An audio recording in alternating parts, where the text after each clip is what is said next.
J'ai même pas encore pu en essayer une parce que le concessionnaire en a pas.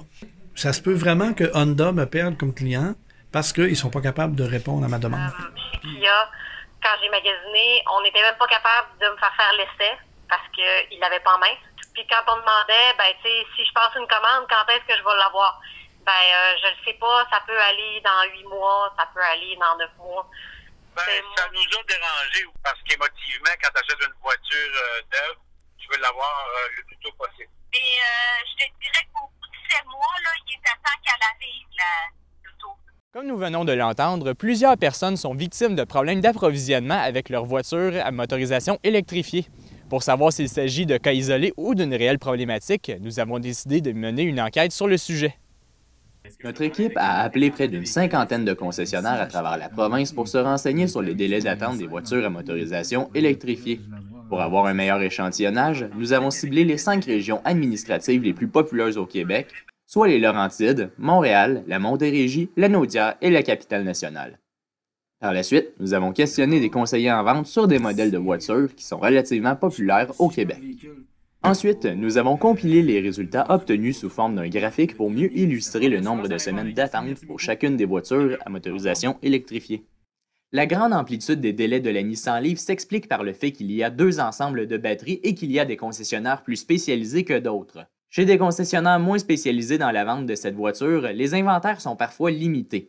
Si vous voulez commander une Leaf avec une batterie de base, les délais ne sont généralement que de quelques semaines. Cependant, en commandant une Leaf avec une plus grande batterie, les délais sont de plusieurs mois et un concessionnaire est même allé jusqu'à dire que les délais peuvent approcher les 12 mois pour cette version spécifique. Les plus grandes problématiques surviennent toutefois chez les constructeurs coréens, Hyundai et Kia, qui présentent les délais d'attente les plus imposants. Les concessionnaires ne parviennent pas à en tenir suffisamment en inventaire et par conséquent, il y a d'importants délais d'attente pouvant parfois même aller jusqu'à 12 mois. Soulignons le fait que la Chevrolet Bolt n'a aucune problématique de disponibilité puisque les concessionnaires tiennent un inventaire suffisant tout en offrant plusieurs déclinaisons pour répondre à la demande. Pour savoir si cette problématique affectait uniquement les voitures 100% électriques, nous avons fait la même expérience avec quelques modèles de voitures hybrides enfichables. Du côté de la Subaru Crosstrek, il s'agit d'un tout nouveau modèle qui commence à peine à arriver en concession. Pour le moment, selon les informations obtenues des vendeurs, ils s'en livrent une par mois et les acheteurs ayant placé leur commande plus tôt recevront leur véhicule le mois prochain. Cependant, si vous voulez en commander une maintenant, les délais avoisinent davantage les 12 mois d'attente. Les Mitsubishi Outlander PHEV pleuvent dans les cours des concessionnaires. Il n'y a aucun problème pour la disponibilité de ceux-ci puisqu'il y a également plusieurs déclinaisons d'offertes. Pour ce qui est de la Honda Clarity, les concessionnaires les reçoivent au compte-gouttes, ce qui explique des délais variant de 3 à 6 mois pour l'attente. La Hyundai Ioniq, quant à elle, exige des délais pouvant aller de 2 à 4 mois. Nous avons fait le même exercice avec quelques véhicules hybrides. Bien que la Honda Insight et la Hyundai Ioniq exigent quelques semaines d'attente en général, les résultats les plus surprenants proviennent de chez Toyota. Que ce soit la Prius, la Corolla ou encore le RAV4, tous en version hybride, on constate de grands délais d'attente, particulièrement du côté du RAV4 où les délais peuvent aller jusqu'à 8 mois. Les concessionnaires nous ont fait part d'une problématique d'approvisionnement de batteries chez le constructeur japonais.